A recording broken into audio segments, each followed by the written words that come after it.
చిత్రీకరించి ప్రచారం చేసే కార్యక్రమం తెలుగుదేశం వాళ్ళు చేస్తున్నారు. చంద్రబాబు నాయుడు గారి ఆదేశం మేరకు చేస్తున్నారు.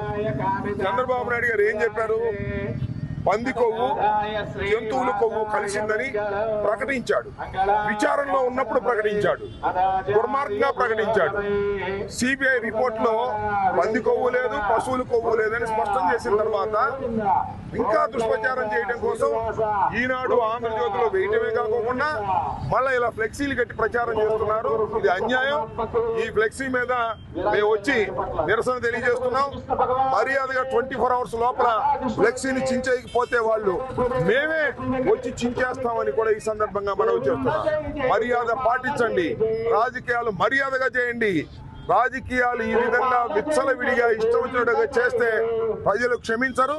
చంద్రబాబు నిజంగా పంది కొవ్వు అదేవిధంగా పశువుల కొవ్వు కలిసిందని ప్రచారం చేసినందుకు చంద్రబాబు క్షమాపణ చెప్పాల్సింది పోయి ఈ విధంగా బురదల్లే కార్యక్రమం జగన్మోహన్ రెడ్డి గారి మీద, వైఎస్ఆర్ కాంగ్రెస్ పార్టీ మీద చేస్తున్నారు. దీన్ని మేము సహించడానికి సిద్ధంగా లేవని కూడా ఈ సందర్భంగా చెప్పదలుచుకున్నాం.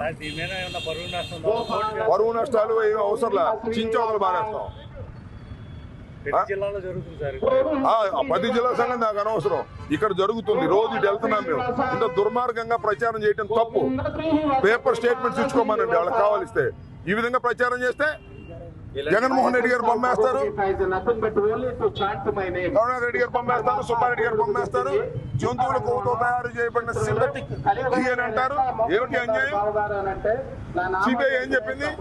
ఇలాంటి దుర్మార్గపు ప్రయత్నాలు చేస్తే చూస్తూ సహిస్తూ ఊరుకోమని, రెచ్చగొట్టే కార్యక్రమాలు చేయవద్దని తెలుగుదేశం నాయకులకి, తెలుగుదేశం వ్యక్తులకి కూడా ఈ సందర్భంగా మనవి చేస్తున్నాం.